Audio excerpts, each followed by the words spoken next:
오늘도 예수님의 은혜와 사랑이 넘치기를 축복합니다. 하나님의 말씀 베드로전서 4장 11절 같이 읽겠습니다. 만일 누가 말하려면 하나님의 말씀을 하는 것 같이 하고 누가 봉사하려면 하나님이 공급하시는 힘으로 하는 것 같이 하라. 이는 범사에 예수 그리스도로 말미암아 하나님이 영광을 받으시게 하려 함이니 그에게 영광과 권능이 세세 무궁하도록 있느니라. 아멘.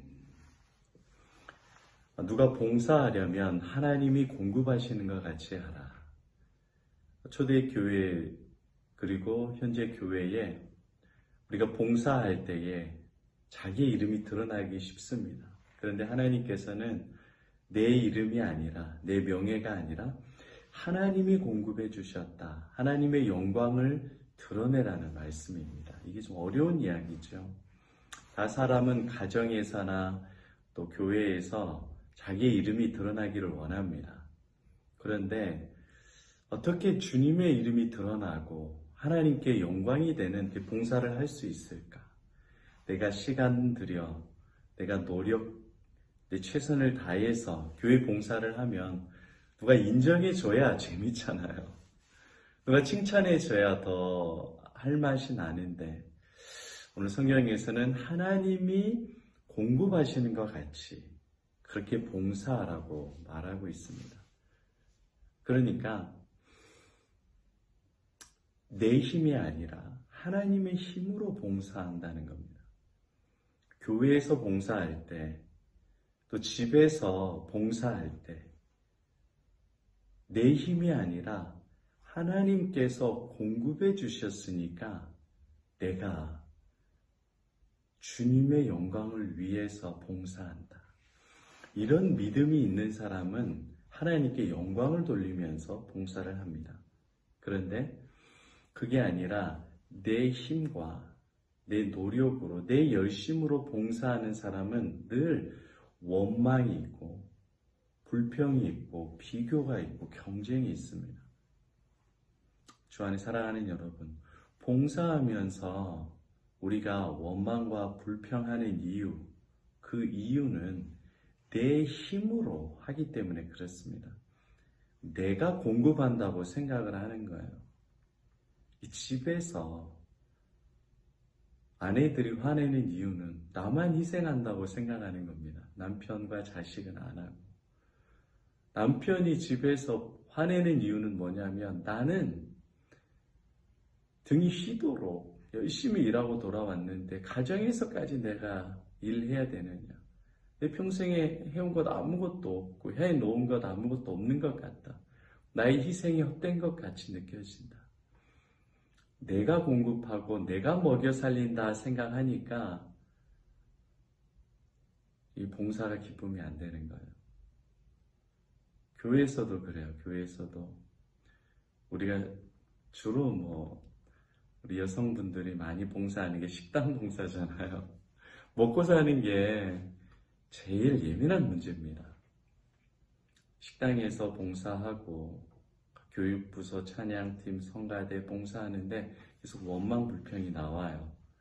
왜 그러느냐? 내 힘으로 한다고 생각하기 때문에 그래요.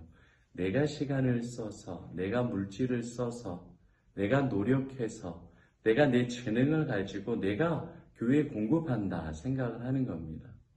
내가 열심을 내서 교회에 청소하고 식당 봉사를 한다. 내가 공급한다라고 생각하니까 나는 하는데 다른 사람은 안 하는 것 같아요. 나는 열심히 하는데 다른 사람은 열심히 안 해요. 그리고 내가 열심히 했으면 교회에서 사람들이 알아줘야 되는데 안 알아줘요. 그러면 사람인지라 섭섭해요. 공허하고 괜히 했다는 생각도 들고 그건 목사님들이나 또 교회 중직자들이 알아줘야 되는데 안 알아주니까 공허하고 서운한 마음도 들고 하나님도 알고 계실까 그런 생각이 듭니다. 봉사할 때 왜 원망이 드느냐? 그 이유는 내가 공급한다고 생각하기 때문에 그렇습니다.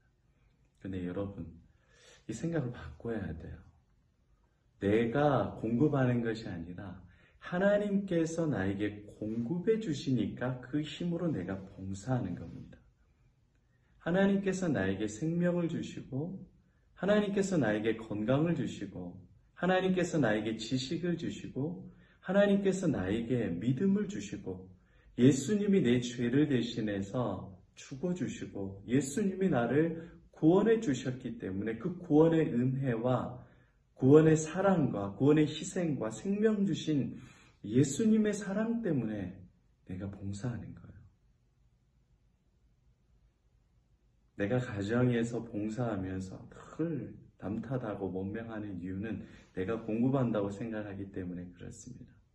그런데 예수님께서 나를 위해서 공급해 주셨기 때문에, 예수님께서 나에게 생명 주시고 힘을 주셨기 때문에 내가 이렇게 봉사할 수 있다 생각하면 봉사가 은혜예요. 여러분들이 사막에 떨어져 있어요. 광야에 떨어져 있습니다. 그러면 사는 게 기적이에요. 그렇죠? 뭐 물도 없어, 먹을 것도 없어, 화장실도 없어요. 사막은 살아있는 게 기적이에요. 이스라엘 백성들이 200만 명이나 되는데 사막에서 살았어요. 왜 그렇죠? 하나님이 공급해 주셨기 때문에 그렇습니다. 물도 공급해줘, 고기도 공급해줘. 사막에서 가난하지 않았어요. 이스라엘 백성들이 전쟁에서 노획물들이 많았고 부유하고 풍성했습니다. 구름 기둥과 불 기둥으로 모든 전쟁에서 승리합니다. 하나님이 공급해 주셨기 때문에. 하나님께 제사 드리고 예배 드리는 게 부담이 아니었어요. 하나님의 은혜였기 때문에. 지금까지 우리의 인생을 누가 공급해 주셨습니까? 우리 인생의 광야 가운데, 내 인생의 황망한 사막에서 누가 공급해 주셨습니까? 예수님이 살려주셨고, 예수님이 은혜 주셨고, 예수님이 부유하게 해주셨고, 예수님이 믿음을 주셨어요. 누가 내 자녀들을 지금까지 길러주셨나요? 내가 공급했다 하면 이 자녀들 엄청 스트레스 받아요. 근데 예수님이 공급하셨습니다 라고 인정하면 이 자녀들이 예수님을 만나고 행복합니다.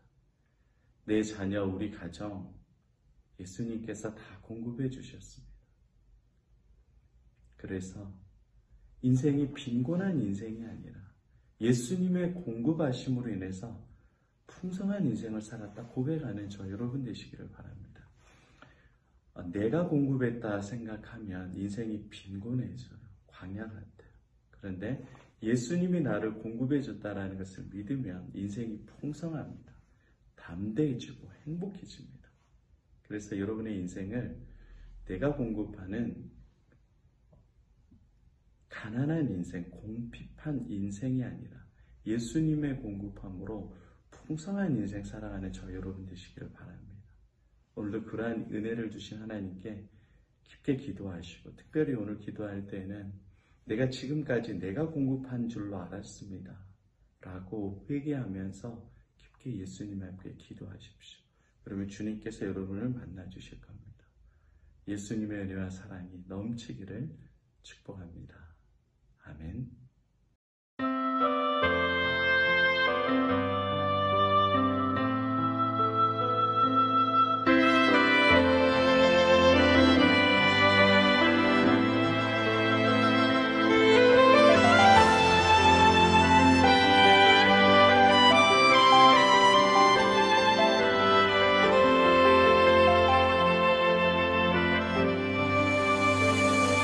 나의 만족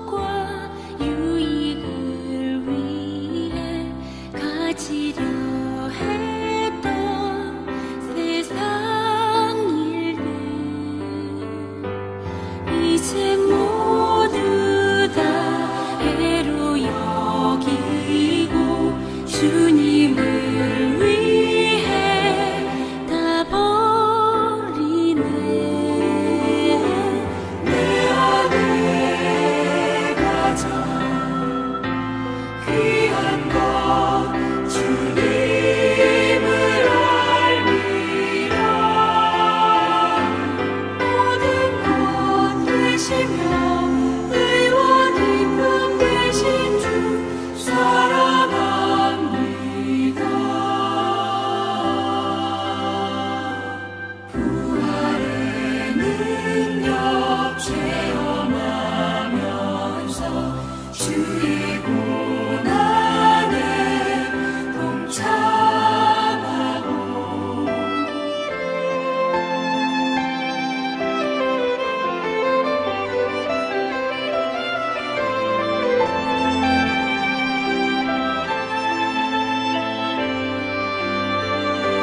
주의 죽으신 본을